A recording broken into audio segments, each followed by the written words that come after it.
Welcome back. Let's now get a business update with Owen. Hello again. Owen, starting with the markets, they've managed to shrug off that threat by Standard & Poor's to downgrade the whole of Europe. Yeah, not just shrug it off, but actually make some reasonable gains as well, particularly in Tokyo, Claire. The Nikkei has closed up around 1.7% at the end of the day's trade. The Hang Seng just slightly behind, but nevertheless, you can see the pattern. Excuse me. This Wednesday morning, as you say, all those markets took a bit of a dip yesterday in the wake of Standard & Poor's threatening to downgrade the whole of Europe. But it appears that investors are perhaps looking beyond that a little bit and thinking perhaps these European leaders can get some sort of meaningful deal signed at the end of this week. And one man who will be sitting at that table is Timothy Geithner, the US Treasury Secretary. He's in Europe trying to build some consensus. But do you think he's fanning a few flames at the same time? You know these things are serious when the Americans get on the plane and come and collectively bang a few heads together before these EU summits. Timothy Geithner's done it before and he's doing it again. He's touring Europe this week, meeting individually all of the major players, the likes of Nicolas Sarkozy, the French president. He'll dine with him later today. He met the German finance minister, Wolfgang Schäuble, in Germany yesterday. The thing is, there's a bit of a trillion euro question. Well, in fact, not a trillion euros, €2 trillion question to all of this. And all this talk about treaty reform has sidelined a little bit the essential numbers. But if you look there, we've got the bailout fund, the EFSF that we've talked about so much lately. It's only good for around 400 billion euros. The thinking now is to run alongside a successor fund to that called the European Stability Mechanism. That would be good for around about 500 billion euros. And yet, when you do the sums, you can see you're still shy of €1 trillion, but it's actually €2 trillion that Europe needs to backstop countries like Italy. That's the amount of debt this country has. That's the amount of debt that would fall should this country go to the wall. And we know that Italy has been on the verge for some time now.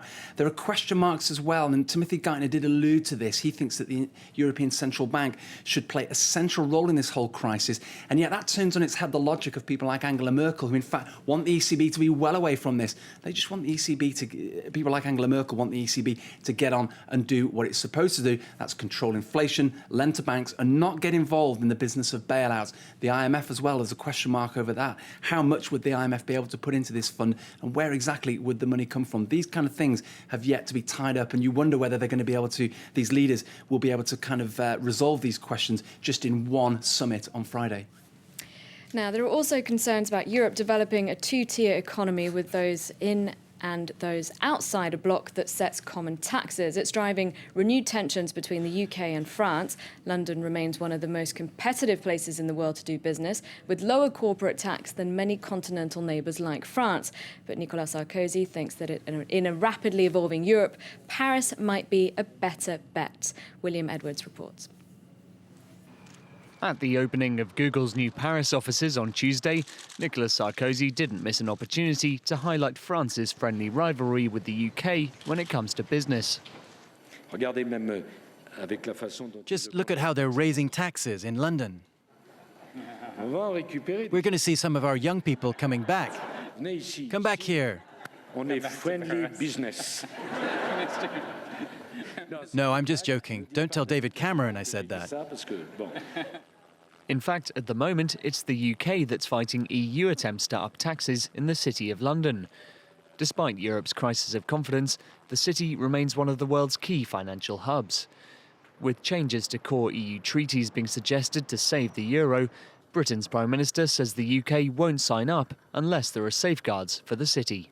There will be British safeguards and British interests that I will want to insist on, and I won't sign a treaty that doesn't have those safeguards in it around things like, of course, the importance of the single market and financial services. A key battleground in recent months has been the idea of a financial transaction tax, which would see a small levy placed on banking. The UK argues this would scare off businesses to other financial centres unless it's introduced globally, which won't happen without US support. However, David Cameron's threat to veto a new treaty might not carry much weight. Angela Merkel and Nicolas Sarkozy have already made clear that they'll push through changes using just the 17 Eurozone nations rather than the whole EU, if they have to. That's also something David Cameron wants to avoid, for fear of the UK being left out in the cold in a new two-speed Europe. So some more potential flashpoints there before that all-important EU summit in Brussels this Friday. Let's leave the Eurozone story alone for a moment and get a bit more of the day's business news now. Greece's new coalition government has passed a new austerity budget for 2012. The legislation is aimed at bringing the deficit down from 9% this year to nearly 5.5% over the next 12 months. The measures include more taxes and further public sector cutbacks, all to meet the terms of a second bailout worth more than €100 billion. Citigroup has announced that 4,500 more staff will be laid off under a new cost-cutting scheme. The US bank says it will take a charge in the fourth quarter for the redundancy programme, expected to cost around $400 million. 100,000 Citigroup employees have lost their jobs over the past 4 years. And discount deal seller Groupon is being sued by one of its clients over claims it changed partner agreements after both sides had agreed to terms. BidMyCrib.com is accusing the recently floated US company of altering stored email content. The charge, filed in Chicago, seeks unspecified damages. Groupon has declined to comment on the issue.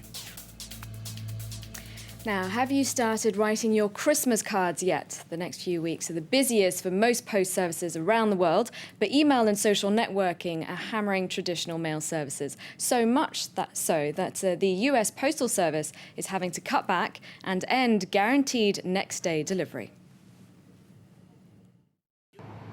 It's an American institution that's losing its first-class reputation.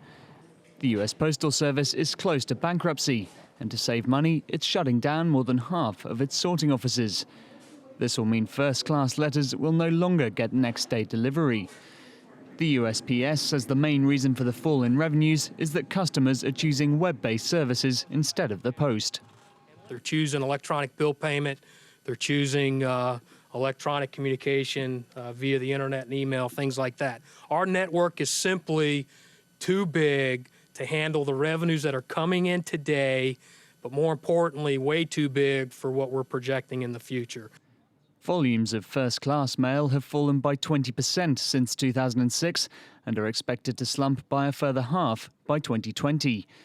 Users of the service are understandably disappointed.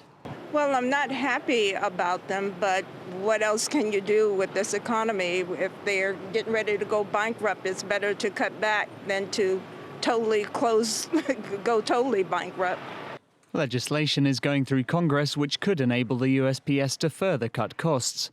But any bill which is seen to encourage job cuts may not be voted through in the current climate, meaning bankruptcy is still a real possibility for the Postal Service.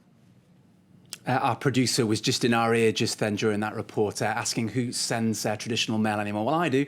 I've got 1 or 2 cards to send to the US for Christmas, so I better get those in the post. If you think, though, email is the way to go, maybe think again. The chief executive of Atos, the management firm, has banned internal emails. He thinks that employees waste too much time sending internal emails. He did a study on this and found that just 15% of internal messages sent around the offices of Atos were actually useful, that employees were spending up to 20 hours a week on answering internal emails that he felt were simply not important enough.